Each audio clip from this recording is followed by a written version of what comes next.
ప్రభునందు మాకు అత్యంత ప్రియులైన దేవుని ప్రజలందరికీ ఈ ఉదయకాల శుభములు తెలియజేస్తున్నాను.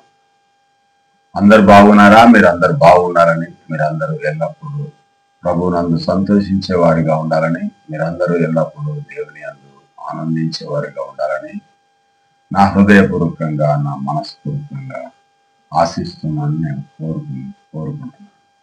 జ్యోతిర్మయుడగు దేవుని సంగమా, దేవుని సమాజమా, దేవుని బిడ్డలారా, ఈ రోజున దేవుని యొక్క దివ్యవాక్యమైన బైబిల్ గ్రంథంలో నుండి సమాధానపరచువారు ధన్యులు అనే యొక్క విషయం గురించి మనం ఈ రోజున క్లుప్తంగా లోతులోనికి వెళ్ళి వాక్యాన్ని మనం పరిశీలన చేస్తున్నాం. ఈ యొక్క కార్యక్రమము యూట్యూబ్ ద్వారా, ఫేస్బుక్ ద్వారా, వాట్సాప్ ద్వారా, ఇన్స్టాగ్రామ్ ద్వారా వింటున్న ప్రేక్షక మహాశయులందరికీ తండ్రి అయిన దేవుని నుండి, ప్రభు అయిన యేసుక్రీస్తు నుండి కృపా సమాధానములు మీకు కలుగునుగాక. ఈ యొక్క కార్యక్రమంలోనికి వెళ్లే ముందు చిన్న ప్రార్థనతో ఈ యొక్క కార్యక్రమాన్ని మనం మొదలు పెడదాం. నాతో పాటు మీరు కూడా ప్రార్థనలో ఏకీభవించాల్సిందిగా ప్రభు పేరిట మీకు తెలియజేసినాను. మహాపరిశుద్ధులైన మా ప్రియ పరలోక తండ్రి, నీ నామమున పేరులేని స్తుతులు స్తోత్రములు చెల్లిస్తున్నాను.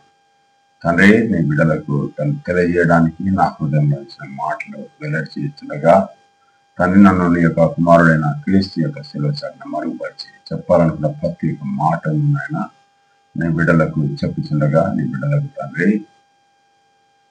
వినగలిగే చెవులను, గ్రహించే హృదయాన్ని, వాటిని గ్రహించే యొక్క గొప్ప వాక్య జ్ఞానాన్ని కూడా దయచేయమని, ఆత్మను అనుగ్రహించమని మా ప్రభువుని మీ ప్రియ కుమారుడు నజరేయుడైన యేసుక్రీస్తు దివ్యనామమున అడిగి వేడుకొని ప్రార్థిస్తున్నాం మా ప్రియా పరలోకపు తండ్రి. ఆమేన్. అందరికీ షలోం, అందరికీ వందనములు.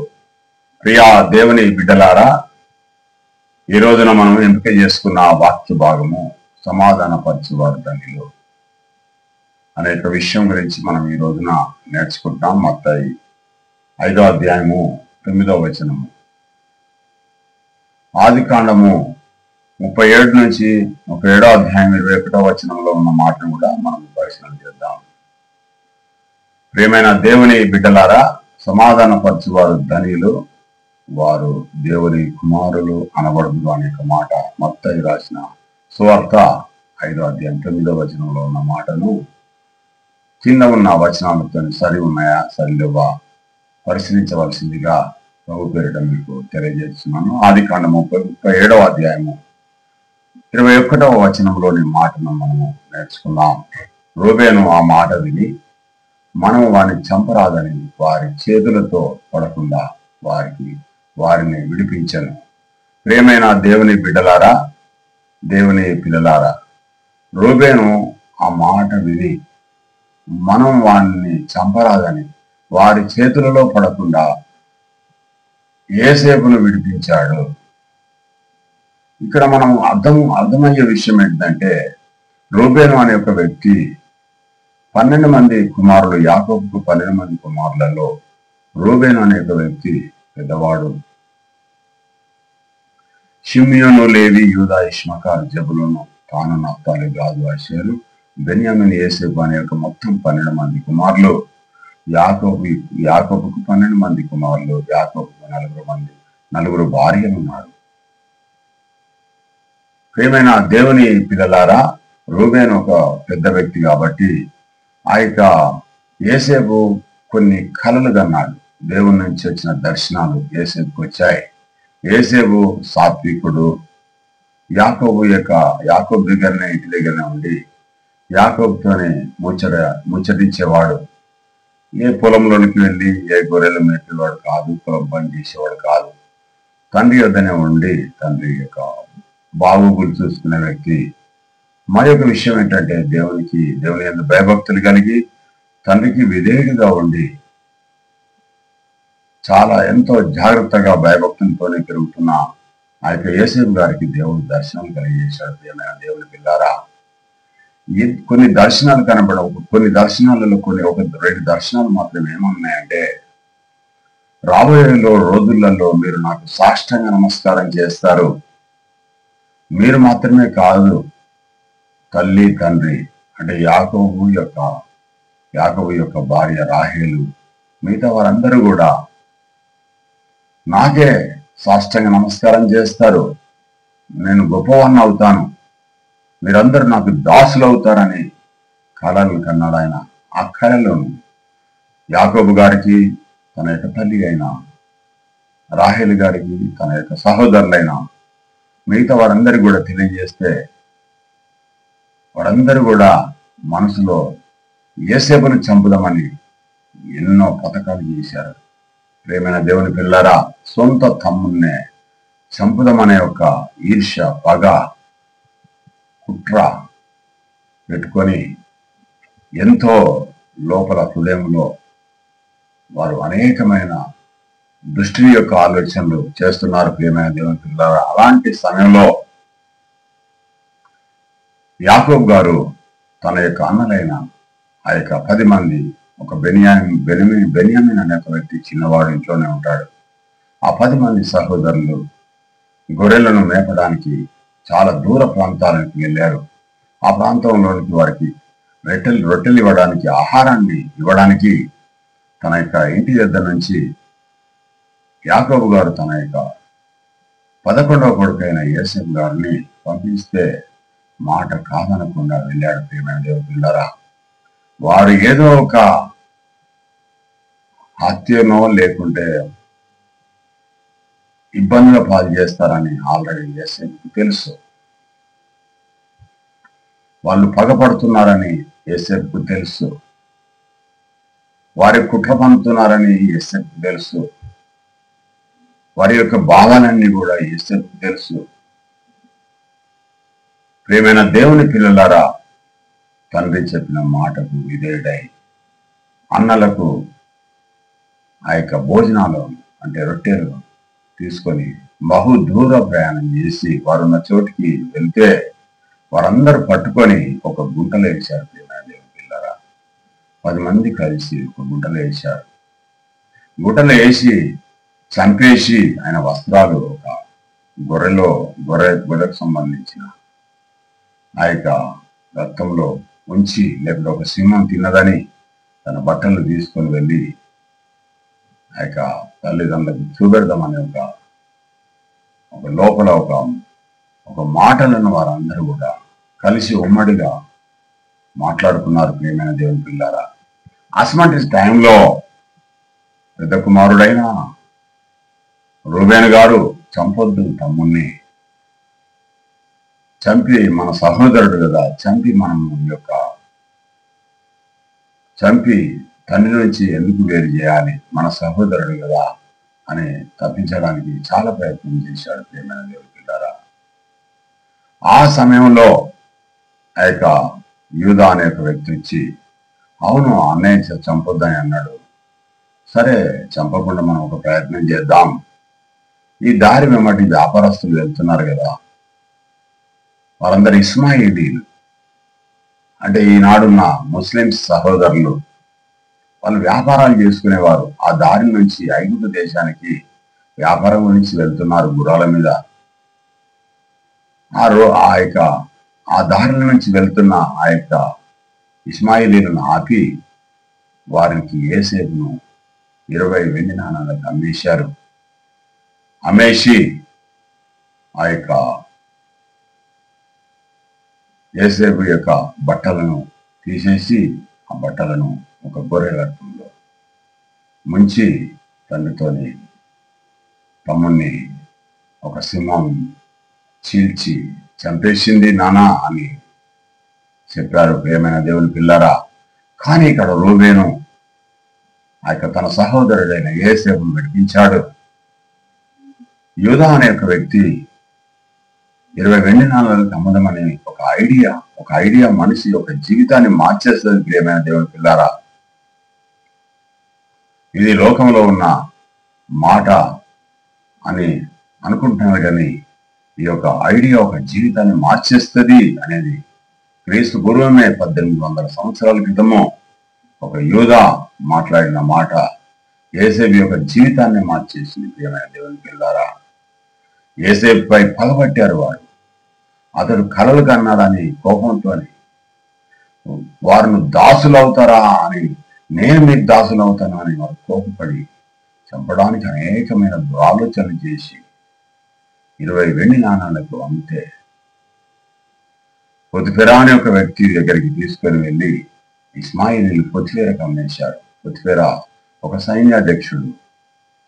ఎవరి దగ్గర అని అంటే ఐగుప్తు దేశంలో ఉన్న ఫరో చక్రవర్తి దగ్గర ఒక సైనిక అధికారి, ఆయన కమ్మేశారు ఇస్మాయిలీలు మారు బేరానికి. చూశారా ప్రియమైన దేవుని పిల్లారా, మనం ఈ సందర్భం, ఈ యొక్క సన్నివేశము, ఈ యొక్క వాక్యము, ఈ యొక్క చరిత్ర కాదు, ఇది వాస్తవంగా జరిగిన సంఘటన. ఇది ఇజ్రాయేలు అనబడిన యాకోబు గారికి 12 మంది కుమారులలో 10 మంది కుమారులు యేసపుపై దాడి చేసి చంపేద్దామని ప్రయత్నం చేస్తే యూదా అనే ఒక వ్యక్తి వెండి నాణాలకు అమ్మడం ద్వారా రూబేను అనే ఒక వ్యక్తి వారి మధ్యలో సమాధానాన్ని ఏర్పాటు చేశాడు. ప్రియమైన దేవుని పిల్లారా, మరి నీవు నేను మన కుటుంబంలో, మన దేశంలో, మన రాష్ట్రంలో, మన పట్టణంలో మనం సమాధానం పరుస్తున్నామా? మన కుటుంబంలో మనకు ఘర్షణ పడుతున్న వారి మధ్యలో మనం సమాధాన పరుస్తున్నామా? మన సంఘంలో సమాధాన పరుచుతున్నామా? మన రాష్ట్రంలో, మన దేశంలో సమాధాన పరుచున్నామా? ఒకసారి ఆలోచన చేసుకుందాం. మనము ఇంకొక వచనాన్ని మనం నేర్చుకుందాం. ప్రియమైన దేవుడి పిల్లలు, 1 సమూయేలు 19:4 వచనంలో యోనాతాను తన తండ్రి అయిన సౌలుతో దావీదును గురించి దయగా మాట్లాడి, ఈ సేవకుడైన దావీదుని విషయంలో ఏ తప్పిదము చేయలేదు, మేలు చేశాడు గనుక నీవు అతని విషయంలో ఏ పాపం చేయొద్దు అని వేడుకున్నాడు. ప్రియమైన దేవుని పిల్లారా, చాలా బలమైన వాక్యము, ఆసక్తితో వినవలసిందిగా నేను ప్రభు పేరిట మిమ్మల్ని కోరుతున్నాను. యోనాతాను ఎవరు అని అంటే, సౌలు అనే యొక్క ఇజ్రాయిలులకు 12 గోత్రాలకు సౌలు 40 సంవత్సరాలు పరిపాలించాడు. ఆ యొక్క సౌలు యొక్క కుమారుడు, పెద్ద కుమారుడు యోనాతాను చాలా బలవంతుడు, బలాఢ్యుడు, ఒక సైన్యాన్ని నడిపించడంలో గొప్ప దిట్ట. దావీదేమో సైన్యాధ్యక్షుడు ఇజ్రాయిల్ 12 గోత్రాలకు. కానీ సౌలు ఏం చేస్తున్నాడంటే పగపట్టాడు. ఎవరి మీద? దావీదు మీద. దావీదు ఎవరు? సౌలు యొక్క అల్లుడు, యోనాతాను యొక్క బావ. యోనాతానుకు చాలా ఇష్టడు, ప్రియుడు దావీదు గారిని చంపొద్దని, దావీదు గారిని రక్షించాలని, దావీదుకు సౌలుకు సాన్నిహిత్యం ఏర్పాటు చేయాలని, వారిద్దరి మధ్యలో సమాధానపరచాలని యోనాతాను చేసిన కృషి ఎంతో ఉన్నది. ప్రియమైన దేవుని పిల్లారా,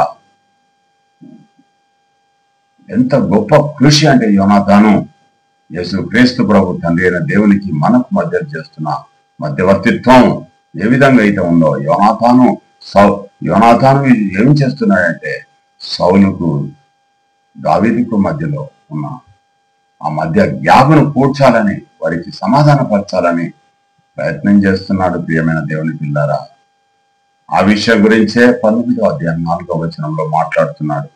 నీ విషయంలో నానా ఏం పాపం చేయలేదు, నీకు మేలే చేశాడు దావీదు, ఆయనను పగబట్టి చంపాలనుకుంటున్నావు, ఇది సరైనది కాదు నానా, క్షమించి వదిలేసేయి, ఆయన తప్పేం చేయలేదు, ఆయన మేలు చేశాడు, మన దేశానికి, నీకు, నా కుటుంబానికి కూడా మేలు చేశాడు, మేలు చేసిన వానికి కీడు చేయదు కదా అని వేడుకున్నాడు. ప్రియమైన దేవుని పిల్లారా,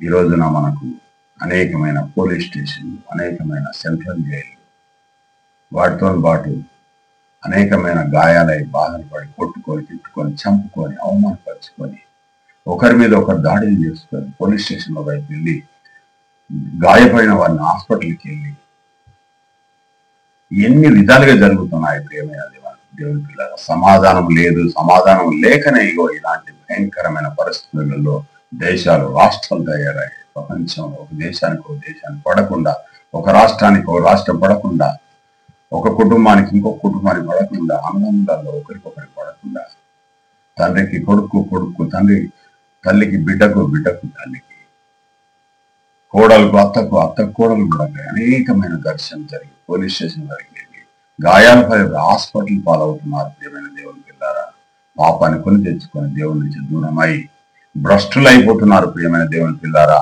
అంత పాపానికి ఒడిగడుతా ఉన్నారు. సమాధాన పరుచుకుంటే సరిపోద్ది కదా.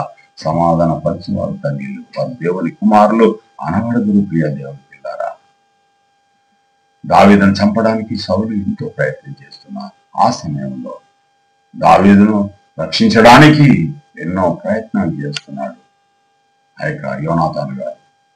చంపొద్దు నానా అని ప్రతిమాడుతున్నాడు, వేడుకుంటున్నాడు, మధ్యవర్తిత్వమే వ్యవహరిస్తున్నాడు యోనాతాను. ఎంతో ప్రయత్నం చేశాడు ప్రియ దేవుని పిల్లారా, అయినా కానీ లాస్ట్కు మనసు మార్చలేదు, కఠినుడు అయిపోయాడు సౌలు.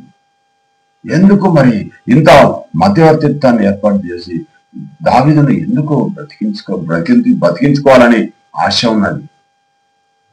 మరి సౌలు చనిపోయిన తర్వాత ఆ యొక్క కిరీటము, రాజు కిరీటము, ఆ యొక్క యువ రాజు మరి యోనాతానే కదా. దావీదు చనిపోయినట్టే ఉంటే ఆ యొక్క కిరీటము, ఆ యొక్క సింహాసనము మరి నాకే వస్తుందని యోనాతాను ఎందుకు భావించట్లేదు? ప్రియమైన దేవుని పిల్లలారా, యేసు క్రీస్తు ప్రభువును కూడా ఒకానొక సమయంలో రాజుగా చేద్దామని ఇజ్రాయేలీలు, యోధులు ఎంతో మంది ప్రయత్నం చేసినా గానీ తిరస్కరించి ఆ యొక్క అధికారం నుంచి అధికారం అప్పచెప్తానని అన్నా గానీ ఆయన తప్పించుకొని పోయాడు. ప్రియమైన దేవుని పిల్లలారా, ఇప్పుడు ఏం కనబడుతుంది యోనాతాను విషయంలో? యేసు క్రీస్తు ప్రభువు కనబడుతున్నాడు. అంత గొప్ప కిరీటాన్ని కూడా కాదని యువరాజుగా కిరీటం వచ్చే అవకాశాన్ని పొడగొట్టుకొని దావీదుకే కిరీటం ఇవ్వడానికి సిద్ధంగా ఉన్నాడు యోనాతాను. ప్రియమైన దేవుని పిల్లలారా, సమాధాన పరచు వారు ధన్యులు, వారు దేవుని కుమారులు అనబడుదురు. ప్రియమైన దేవుని పిల్లలారా, సొంత బాబుని కాపాడమని ప్రయత్నం చేస్తున్నారు.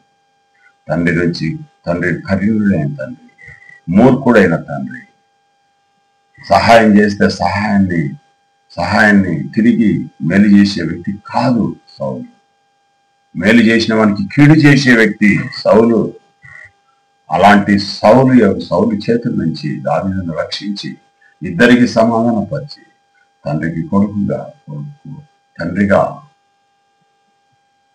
ఆ యొక్క మామకు అల్లుడిగా, లేక దేశానికి ఒక రక్షణ శాఖ మంత్రిగా ఎన్నో సేవలు అందించవలసిన దావీదును ప్రాణాలతో ఉంచాలని యోనాతాను చేస్తున్న కృషి ఎంత మేలు, ఎంత గొప్పది. ప్రియమైన దేవుని పిల్లారా, ఇంకొక వచనాన్ని మనం నేర్చుకుందాం. 1వ సమూయేలు గ్రంథము 25వ అధ్యాయం 24వ వచనంలో ఉన్న మాటను మనము చదువుకుందాం. నా ఏలినవాడ, ఈ దోషము నాదని ఎంచుము, నేను నీ దాసురాలను, నన్ను మాట్లాడనిమ్ము, నేను చెప్పు మాటలను ఆలకించము అని బ్రతిమలాడుచున్నది ఎవరు? ప్రియమైన దేవుని పిల్లారా, నాబాలు, అబిగయీలు అనే యొక్క భార్య భర్తలు ఉన్నారు. నాబాలు మొరటివాడు, దుర్మార్గుడు, దుష్టుడు. చేసిన సహాయానికి మేలు చేసేవాడికి కీడు చేసే వ్యక్తి, మేలుకు ప్రతిగా కీడు చేయవాడు, ఇతరులేక మేలు కోరేవాడు కాదు. ఆ దేశంలో అధిక సంపన్నుడు, ధనికుడు, అనేకమైన వేల గొర్రెలు కలిగిన వ్యక్తి, మందలు కలిగిన వ్యక్తి, అనేక మంది దుష్ట స్వభావం కలిగిన వ్యక్తులు ఉన్నారు ఆయన దగ్గర.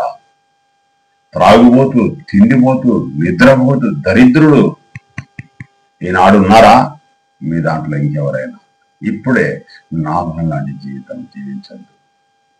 యోనాతాను లాగా జీవించాలి, ఒక దావీదులాగా జీవించాలి, ఒక హిజ్కీలాగా జీవించాలి, ఒక యెహోషువలాగా జీవించాలి, ఒక యేసుక్రీస్తు లాగా జీవించాలి. ప్రియమైన దేవుడి పిల్లారా, నాబాలు దుర్మార్గుడు, దుష్టుడు, మొరటువాడు,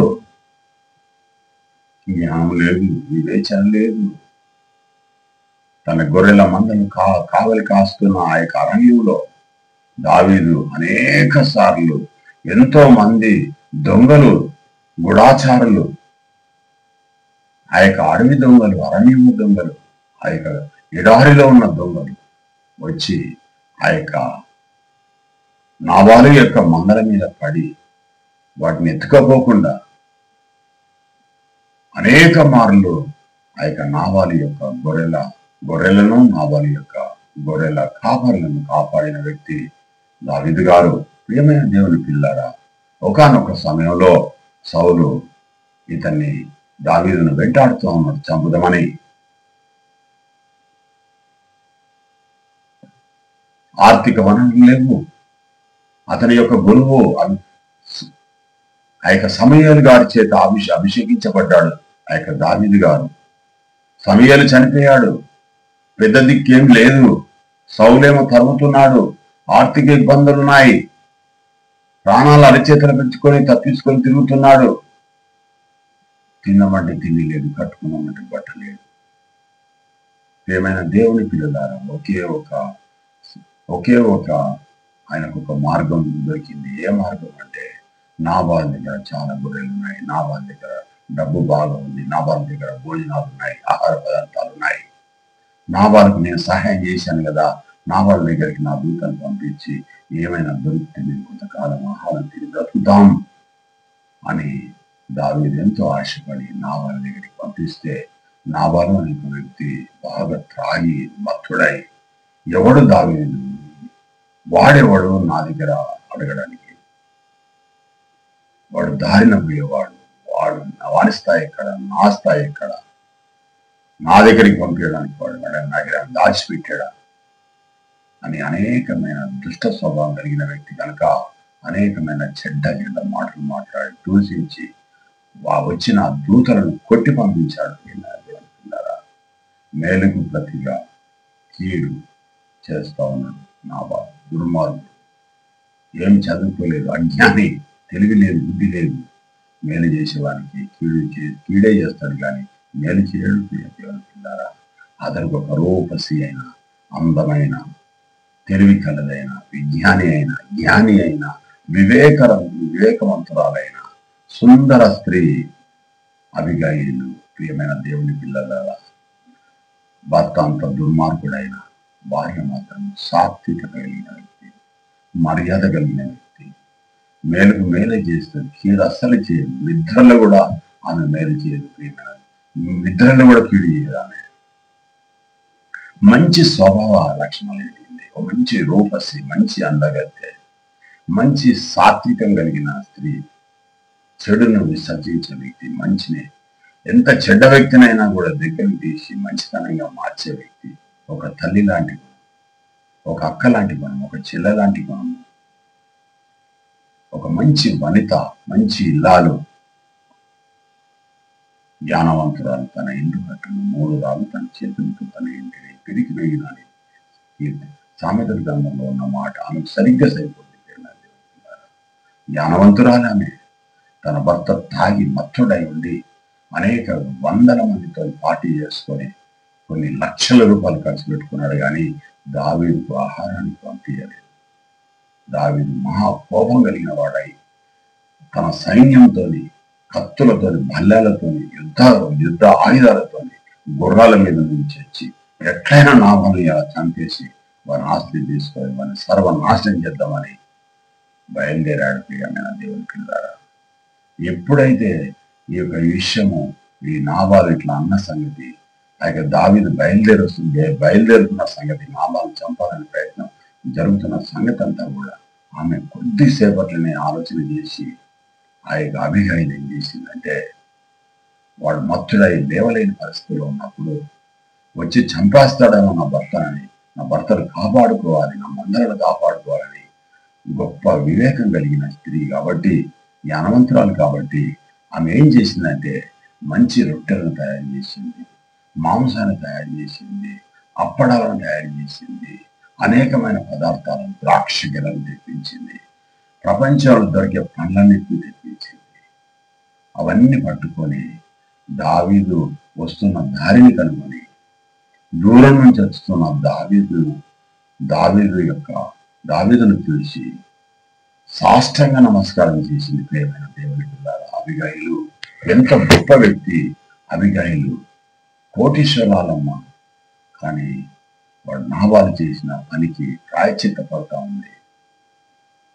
వచ్చి సాష్టాంగ నమస్కారం చేసి 2 చేతులు దండం పెట్టి ఆయన కాళ్ళ మీద పడ్డది. ప్రియమైన దేవుని పిల్లలారా, పడి ఏమంటుందంటే, నా మాట ఆలకించండి రాజా, నా మాట ఆలకించండి, నేను నీ దాసురాలను, నన్ను క్షమించండి, నా భర్త చేసిన పాపానికి నా మీద కక్ష తీసుకోండి, నా మాట వినండి, నా భర్త తరపున నేను క్షమాపణ అడుగుతున్నాను, నా భర్త చేసినది తప్పే, దానికి నేనే బాధ్యత వహిస్తాను, నన్ను దాటిపోవద్దు, నేను దాసురాలని ఎంత బ్రతిలాడుతా ఉన్నదంటే కళ్ళ మనకు వినిపిస్తుంది. ప్రియమైన దేవుని పిల్లారా, అప్పుడు దావీదు కనికరం కలిగిన వాడై కత్తి చేతుల నుంచి కత్తి దించి సైనికుల యొక్క కత్తిని దించమన్నాడు.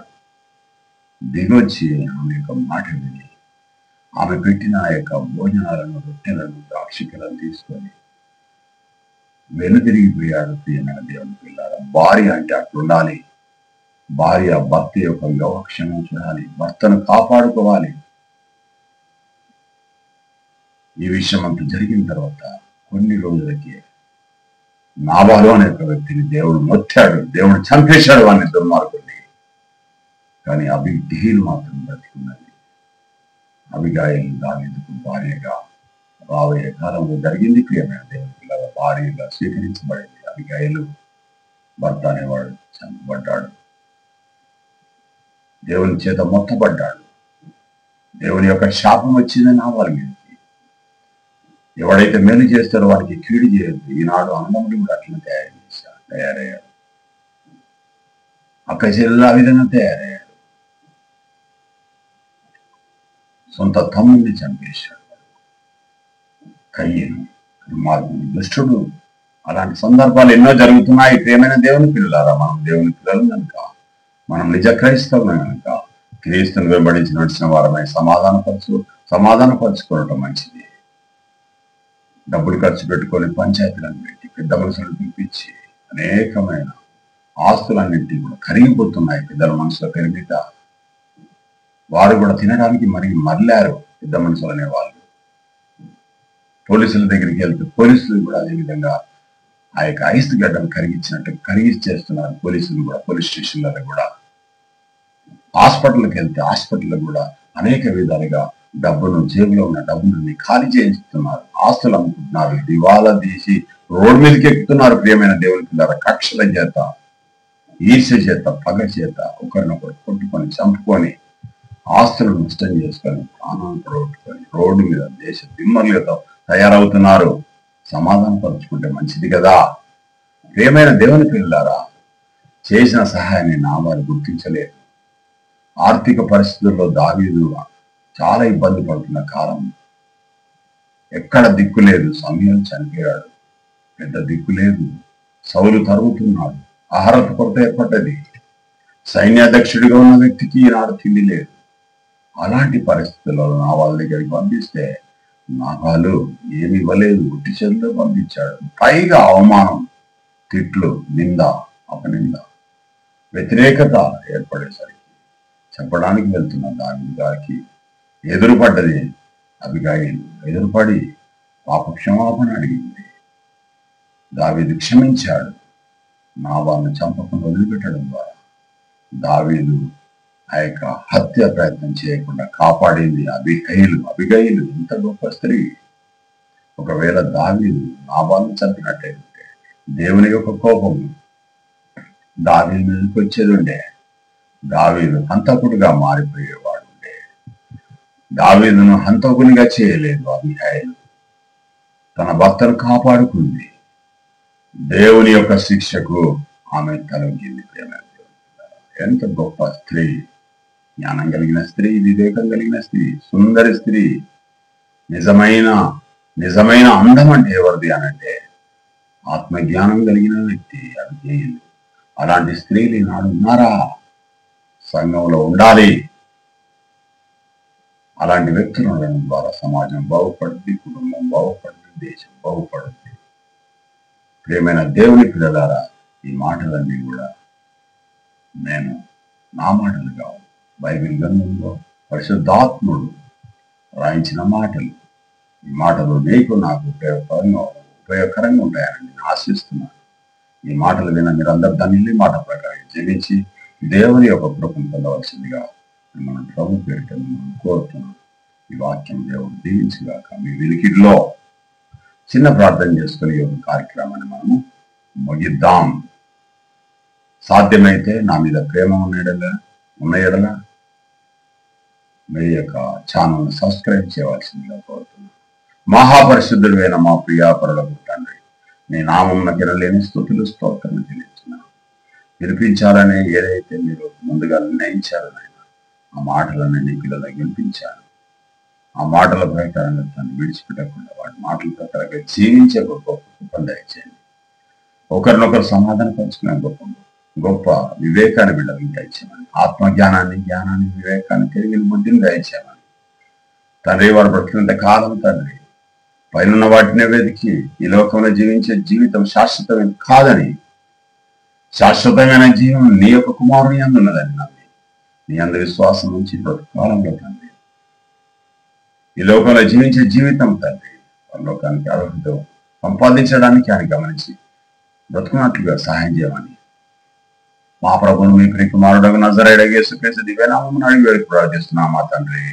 ఆమేన్. తండ్రి అయిన దేవుని యొక్క ప్రేమ, ఈ కుమారుడైన యేసుక్రీస్తు ప్రభువు యొక్క కృప, పరిశుద్ధాత్మ యొక్క అన్యోన్య సహవాసం నా మీదను, నా కుటుంబం మీదను, విన్న పిల్లల మీదను, వారి యొక్క కుటుంబాల మీదను, వారి యొక్క సంబంధికుల మీద, ప్రపంచంలో కూడా ఉన్న నిజ క్రైస్తవులందరి మీద ఉండగాక. ఆమేన్.